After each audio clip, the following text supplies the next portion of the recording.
Salutare! Bine ați venit la un nou video. Azi vorbim de fătarea la iepurițe și etapele care urmează, plus vă arătăm și iepurașii de la iepurița asta. Haideți să-i dăm drumul.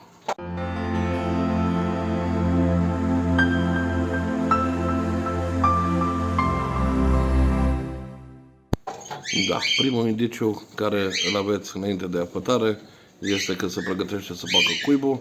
Aici este cel mai bine ca să îi curățați toată cușca, să puneți talaj, în cazul nostru am pus talaj sau paie pe jos, și să-i dați spân și paie ca ea să are material ca să-și facă cuibul. Ia uitați-o ce frumos deja începe să-și facă cuibul.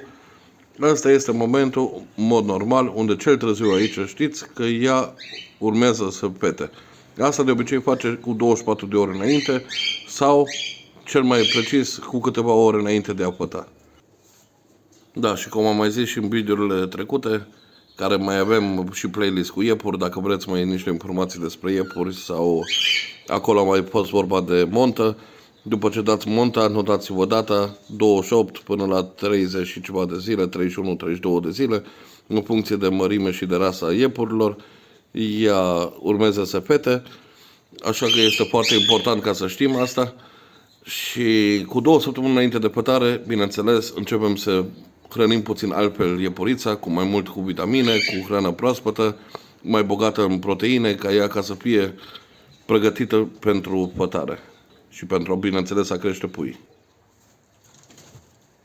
Dacă iepurița voastră este în perioada mai rece, mai spre primăvară, unde nopțile sunt geroase, este foarte bine și trebuie foarte mare grijă să avem ca ea să are destul materiale ca să-și formeze un cuib foarte, foarte bine izolat, că oricum urmează următoarea etapă este ca ea să-și mulgă blana și bineînțeles să tapiteze tot, adică să-și umple cuibul cu puf. Puful ăla este foarte important în cazul la noi acum și probabil și în cazul vostru, dacă este prima pătare, ea nu are experiența necesară, așa că probabil o să împrăștie puful ăla peste tot. Voi, bineînțeles, puteți să luați puful ăla, să-l puneți lângă cuib după ce a pătat, da, sau să vedeți și o să vă explic mai târziu un pic. În perioada asta îi trebuie foarte multă liniște, încercați să nu fiți tot timpul permanent peste ea sau cu ea acolo. Ea știe ce are de făcut și îi trebuie timpul ei ca să-și facă cuibul. Da, cam așa a muncit ea, cam așa arată unde vrea ea să fete, așa că avem răbdare, bineînțeles e obositor, plus îi trebuie timpul ei. Da, momentul cel mare a sosit, iepurița a pătat, momentan ea e obosită și stă în cuib efectiv, puii bineînțeles sunt pe lângă ea, nu interveniți, lăsați în pace, puii oricum caută apropierea ei, căldura și ea îi trebuie timpul, poate mai urmează să pete, oricum urmează placentele care ea oricum le mănâncă.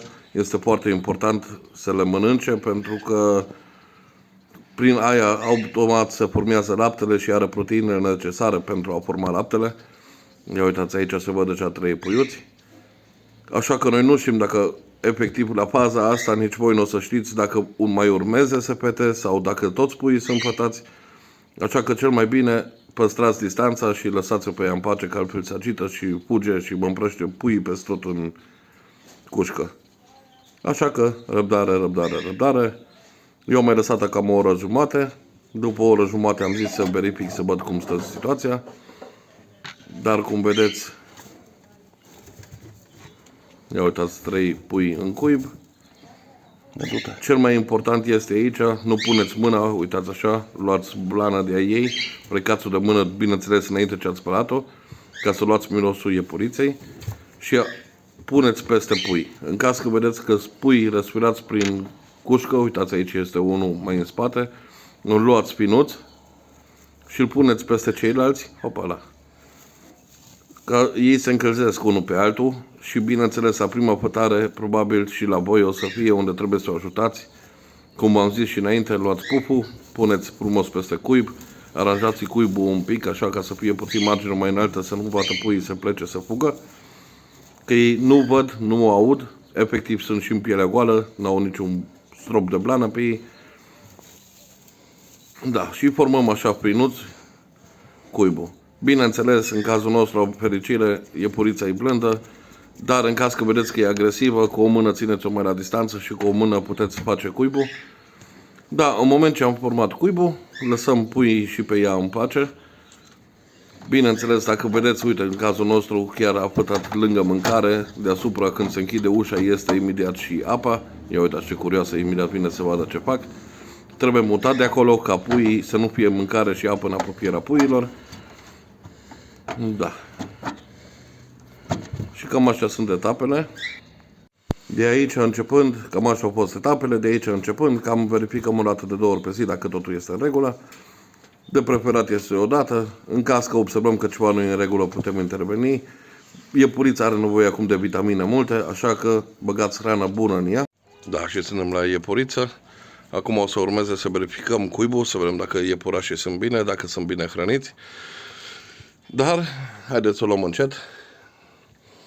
Pentru asta am pregătit aici e iarbă, păpădie, sub, dacă nu știu dacă se vede acum, este urzică. Și urzica e foarte bun, păpădia iară ajută la producția laptelui.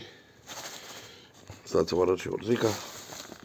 Urzica, bineînțeles, o lăsați să, uitați aici, să se opilească și atunci nu mai pișcă, vedeți? Pun și mâna pe ea, nu mai pișcă deloc. Dar, ce bine miroase.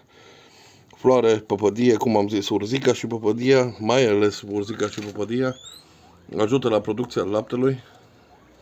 Și când începem să verificăm, acum mai ales la iepuriță, o să vă las aici pe imagine, înlocuiți porumbul sau cerealele, citați voi, și eu vă recomand, vă las aici pe imagine, să dați Country Best, sunt niște peleți, conține multe vitamine și tot ce are nevoie iepurița acum ca să producă lapte, dar și în general e foarte bun pentru iepuri, dar mai ales noi dăm când avem femele gestante, atunci, într-adevăr, schimbăm hrana completă. Ia uitați ce turbată-i. Da, acum mai dăm bunătatea. Ea, bineînțeles, o să fie aici cu mâncarea. Înainte a primit spanac un pic. De-aia poate acum nu se omoară. Florile de păpădie. La păpădie puteți să-i dați tot. Frunze, flori, rădăcină, chiar orice. Ei iubesc chestia asta. Cel mai important când aveți iepurița cu pui, aveți grijă ca apa niciodată să nu lipsească, pentru că aia chiar e fatal, chiar oprește și lactația, adică nu mai produce lapte. Da, haideți că dau drumul la blitz și revin imediat. Deschidem partea asta la alta. Acum începem cu verificarea cuibului. Cuibul arată bine, văd că e și mișcare. Într-adevăr am înlocuit, aici mai este un pic cu sânge, dacă vedeți. Alea normal se poate scoate. Luați întotdeauna puf. Plecați pe mâna sau plecați degetele cu care vreți să puneți mâna pe iepuraș. Și acum eu efectiv fac prima verificare la cuib. Sperăm că nu avem surpriză. Da, du-te.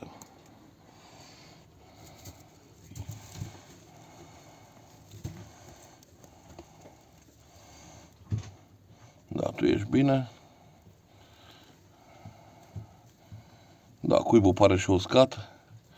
2, 3, 4 puiuți.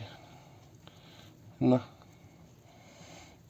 Ia uitați, schei complex, ei nu aud, nu văd acum. Tu ești mai micuț un pic. Da, cuibul e uscat, puii par foarte bine, se mișcă toți. Asta e cel mai important, vedeți, iepurița mâncă liniștit acolo, voi puteți aici umbla. Este foarte important chestia asta, nici pe ea să nu o stresăm. Acum că știu că toți puii sunt bine, puful bineînțeles să-l adunăm, pentru că e și instinctul puiilor, unde simte blana și căldura, ei vin. Că ei acum o să înceapă, acum încă nu, dar probabil în următoarele zile o să înceapă să mai mișuie și atunci ei merg după instinctul ăla de puf. Iepurița s-a culcat acolo liniștită. Cel mai important e acum să nu stresăm pe ea, că atunci se întâmplă cel mai multe greșeli. Da, și cam asta a fost. Părerea mea, mai mult decât acum, o dată pe zi, venit, verifica dacă totul este în regulă. Puii se verifică dacă sunt bine, dacă vin hrăniți. Cel mai important este și cel mai ușor de observat, dacă puii sunt rotunzi și pielea e întinsă pe ei, înseamnă că vin hrăniți și totul este în regulă. Dacă vedeți că puii au cute din alea, adică nu stă întinsă pielea pe ei, înseamnă că nu sunt bine hrăniți. Și atunci trebuie să intervenim cu lapte și cu alte minuni. Da. Așa că avem 4 puioți, sperăm să fie bine până la capăt. La noi noaptea, într-adevăr, mai sunt 2-3 grade, bine că nu mai scade sub.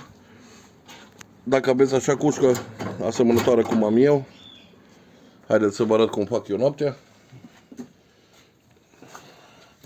Am aici o placă așa de plexi și noaptea efectiv o înșurubez aici așa în față la pui și sunt feriți să nu le tragă, să nu se întâmplă alte minuni.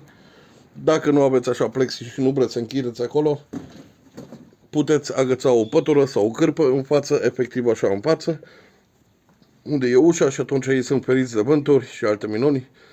Dar eu vă sfătuiesc cumva tot timpul să aveți o privire acolo, nu încercați să umblați, că am văzut mulți umblă la cuiburi.